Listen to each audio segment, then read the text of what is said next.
கோயம்பேட்டில் தக்காளி கடை வச்சுருக்கோம். இது கோயம்பேட்டில் ரேட்டு ஜாஸ்தினா ஃபுல்லாக ஆந்திரா, கர்நாடகா, ஆந்திரா ஃபுல்லாக சைட்லாம் மழை பெய்யுது. மழை பெய்யனாலும் ஒரு ரேட்டு. இதுக்கு முன்னாடி ஒரு வாரத்துக்கு முன்னாடினா 40 ரூபா 30 ரூபா தான் கிலோ வருது. இப்போ வந்து 60 ரூபா 70 ரூபான்ற மாதிரி இப்போ 80 ரூபா கிலோ. ஒவ்வொரு நாளைக்கு ஒரு ரேட் தான். நாளைக்கு வந்து ஓரளவுக்கு நார்மலாக இருக்கும். ஒரு வாரத்துக்கு இந்த மாதிரி இருக்கும். அதுக்கப்புறம் குறைஞ்சிரும். ஃபுல்லாக அதர் சைடு ஃபுல்லாக மழை நாள். இது மட்டும் தக்காளி மட்டும் இல்லை, எல்லா காய்கறியும் ரேட்டு ஜாஸ்தி தான். பீன்ஸ், அவரைக்காய், வெண்டைக்காய் எல்லாமே ரேட்டு ஜாஸ்தி தான். வெங்காயம் வந்து 40 ரூபா கிலோ. நல்ல வெங்காயம் பார்த்தீங்கன்னா 40 ரூபா. நார்மலாக 30 ரூபா 25 ரூபா இருக்குது. பீன்ஸு 100 ரூபா 80 ரூபா விலைக்கு பொறுத்து ஒவ்வொரு காய்கறியும். அதாவது 10 நாளைக்கு முன்னாடி 40 ரூபா 50 ரூபா இருந்தது. இந்த 2-3 நாளாக வந்து 60 70 80 போயிடுச்சு. அதாவது அவுட்டரில் மழை ஜாஸ்தி பெய்யறதுனால வெங்காயம், தக்காளி, பச்சை மிளகா, எலுமிச்சம்பழம் எல்லாமே விலை ஏறப்பட்டது. அரை கிலோ 5 கிலோ வாங்குறோம், 2 கிலோ வாங்குறாங்க.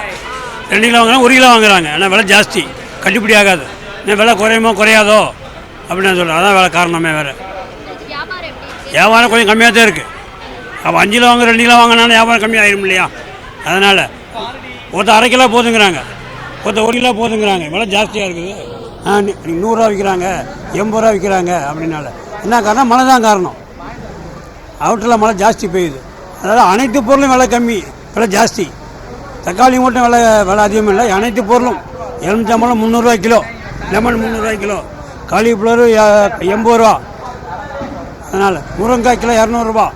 அதனால் மழை தான் காரணம். மரத்து கம்மியாக வந்துட்டு இருக்கு வண்டி. அதனால தான் காரணம், வேறு ஒன்றும் இல்லை. என் பேர் காயத்ரி, மாங்காட்டிலேருந்து வரேன். நேற்று வாங்கின விலையை விட இன்றைக்கி தக்காளி விலை 100 ரூபா கொஞ்சம் அதிகமாக இருக்குது.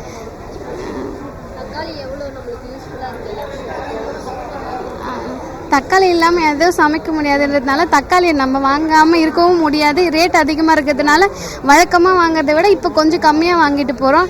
ஏற்கனவே 1 கிலோ வாங்குகிற தக்காளி இப்போ அரை கிலோவாக வாங்குற மாதிரி இருக்குது. கொஞ்சம் கஷ்டமாக இருக்குது வாங்குறதுக்கு.